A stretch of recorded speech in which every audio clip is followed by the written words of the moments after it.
nisɔjalen dɔ bi k'aw lasɔrɔ aw minnu bɛ k'an lajɛ Mali kɔnɔ Mali kɔ k'aw bɛɛ foli n'u ka dɔ ka wagatiw cogoya kan a y'aw bisimila an ka kunnafoniyaw kɛnɛ kan.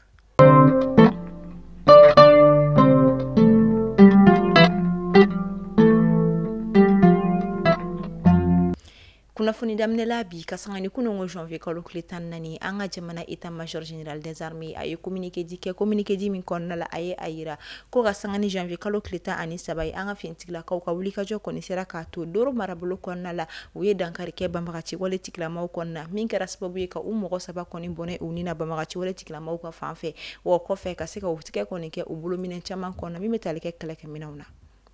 O communiqué kelen kɔnɔna la ka sanga ni janvier kalo tile 12 ye Ber do Soni o bɛ kilomɛtiri 74 bɔɲanko ɲɔni ka jɔ Bajangara dugu o kɔnɔna la an ka finitigilakaw ka wulikajɔ kɔni sera ka to u ye dankari kɛ banbagaci wale tigilamɔgɔ mugan bɔɲanko de kɔni na. Ali bi o communiqué kelen kɔnɔna la janvier kalo tile 12 Zoro ni o bɛ Tombouctou région kɔnɔna la kɛrɛnkɛrɛnnenya la Tentat o secteur yɛrɛ o kɔnɔna la an ka finitigilakaw ka wulikajɔ kɔni sera ka to u ye frappe aérienne kɔni kɛ banbagaci wale tigilamaw ka camion 2 de kɔni kan camion 2 minnu yɛrɛ kɔni tun chargelen don wa logistique de kɔnɔ ni o bɛ tali kɛ u ka kɛlɛkɛminɛw o yɛrɛ kɔni na. Wa o communiqué kelen kɔnɔna la ka a kunnafoniyaw kuncɛ a yirala ka sanga ni janvier kalo tile 13 kɔni ɲɛ banbagaci wale tigilamaw kɔni ka dagayɔrɔ dɔ kɔni o daji la an ka finitigilakaw kɔni fɛ wa ka tigɛ kɔni kɛ u ka kɛlɛkɛminɛn caman kɔni na o kɛlɛkɛminɛn minnu bɛ tali kɛ marteau yɛrɛ kɔni na fo ka taa se panneau solaire olu yɛrɛ kɔni ma o ni a ɲɔgɔnna caman wɛrɛ o la an ka état major général des armées ko a bɛ jamanaden kelen-kelenna bɛɛ lajɛlen kɔni hakili sigi ka sanga ni an ka finitigilakaw ka wulikajɔ n'u ka jija ye jamana basigili ko o la an b'a fɔ Ala ka u fangasi. Kunu tun ye janvier kalo tile 14 don min kɔni bɔra dogo la an ka jamana kɔnɔna la ka da ka taara ka tɔgɔ da an ka jamana ka yɛrɛya sɔrɔli la ni o ye souveraineté retrouvée o kɔni ye o de hukumu kɔnɔna la mitigiba kɔni kɛra an ka jamana faba kɔnɔna la kɛnɛ min ka an ka jamana ministre ɲɛma général de division Abdoulaye Maïga tun bɛ fo ka taa se an ka jamana gouvernement maaba caman wɛrɛw kɔni ma kɛnɛ min kan u yɛrɛ kɔni ye discours kɔni kɛ ani ka se ka waleɲumandɔn kɔni ta ka ɲɛsin jamanadenw ma ani jamana ka jija ani a ka wulikajɔ jamana basigi ani a ɲɛta o koɲɛw kɔnɔ na o ŋaniya bɛ an ka jamana ɲɛmaaw la k'o yira jamanadenw o la. Wa o ma kɛ a bannen ni journée de souveraineté retrouvée kɔni a célébré la an ka jamana fantan naani bɛɛ lajɛlen fɛ région kelen-kelen bɛɛ lajɛlen kɔnɔna la ka da ka marabolo ɲɛmaaw kɔni wulila ka taa lakɔlisow kɔnɔna la ka lajɛbaw yɛrɛ kɔni kɛ walasa ka se ka nin don kofɔlen ɲɛfɔ ani ka se k'u ka gɛrɛɲɔgɔnya ani u ka dɛmɛ ta k'a yira jamanadenw yɔrɔ. Bi araba janvier kalo tile 15 san 2025 an ka jamana furancɛ fanga ɲɛma général d'armée Assimi Goïta ale ma kɔnɔnen dɔw bi Kulukorokaw olu kɔni fɛ yen nɔ ka da kan a kɔni kan ka taa Kulukoro stade ba ni o ye an dolaci kɛnɛba yɛrɛ kɔni ni o stade Mamadou Jara Achi yɛrɛ ka taa o Kolobo kari.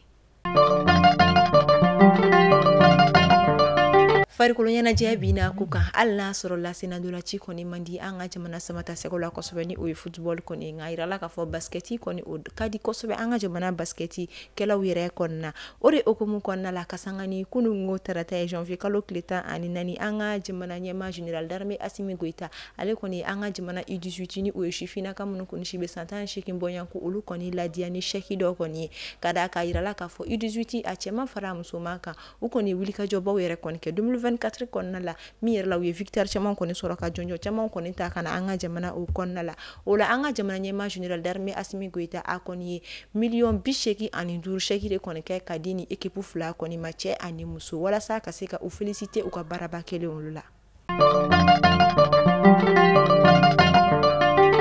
Segu région kɔnɔna la Segu marabolo gouverneur kɔni kɛlen kɔfɛ ka saya sɔrɔ tuma min na a kun bɛ ka bɔ Segu kana Bamako mission kɔnɔna min na a n'a denkɛni laban yɛrɛ kɔni tora siraba kan kasara la o de ka jɛnaja o n'u ka sanga wagati kɔni sigilen kɔfɛ ni wagati na Segu région kɔni ye gouverneur kura o kɔni sɔrɔ min yɛrɛ tɔgɔ colonel Samba Karimo Timbo min yɛrɛ kɔni sigila a ka baaraw yɛrɛ kɔnɔna na kudungo tarata ka sanga ni janvier kalo tile 14 an b'a fɔ Ala ka fanga se a ka baara kura la Ala ka hinɛ kɛ gouverneur kɔrɔ ani a den na. An bɛ ta ko kan kibaru la Nigeria jamana konna la ayirala ni wakati laban na gazi kon be explosion kon ke du chaman konna la kada ka ayirala ka fo gazi chaman kon be tobli kala bolo be tobli kena munun dati bana kabini wakati jan abino adobe munun dati bana kabini 2006 dobe ulu dati bana kabini 2018 2022 2024 nga albi abi tobli kala bolo ka tobli kena ayirala ka fo ni gazi kon dati bana abina fo bombe a retardement de absika cheni ke wakati bela jalena ola ko tobli kala krengene be ke gazi kon numéro ulu vérifier a dugumanaw konna ni a gazi dati koni banedo ika fereke ka aboy bulu koro wala sa ika se kini kishi kama were ni kishi ayesi kuna funio konna la Niger jamana o konna la Niger jamana nyama general Abderrahmane Tiani ale koni decision kura do koni ta kasangani aka jamana la kana ani a basigi sinsili ko olu koni mi yera la ayi ayira kafo e mawo makere koni te Niger jamana de ibora jamana ko kan ibiga na le Niger jamana o konna la ayi sharia do de koni rafika i yera bla olu koni no koni seben do yefo olu ka dafa ibulu no te ikoni koni tina bismillah Niger jamana o yera konna ola alibi Niger jamana konna la kasangani kunungo tarata janvier kalo kletan nani Niger jamana shifina ka okregrene la ala kolidon ulu koni mbora ka marchi ba koni ke marchi kunte dowere ka uka deme anuga kanuta ka ira jamana nyama were koni yoro kadaka ni wakati laba nunu konna femi gele chama koni Niger yere koni jamana ka asabu koni ke la kana balia ani basiki balia koni sisini do yino kosobe mi yere konna shifina ka nunu koni mbora ka ira ka foko uka deme be uka jamana gouvernement yoro uka deme be uka jamana fintikila ka yoro ama fo ala ka Niger basigi ala ka USC basigi amena Côte d'Ivoire jamana konna la Côte d'Ivoire jamana ka base militaire meni abe foma ko base du 43e bima ayirala ko France jamana koni mina o base koni ndi Côte d'Ivoire jamana koni fintila ka olu koni mani janvier kalo yere konna la samba fla ani muga ani nduru barami yere koni fora kosobe Côte d'Ivoire jamana nyama feni oye Dr Alassane Dramane Ouattara yere koni ye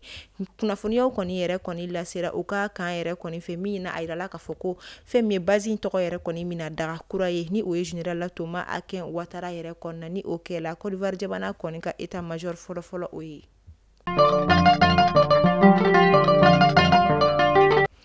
mali kunafoni bolo sala jabagaw fulu no fo aw sigi yoro la ni bi dansiki ke anga bi kunafoni wala aw ni ci akala meluko imana aw kambe shini alamsa ala kan shi joko makono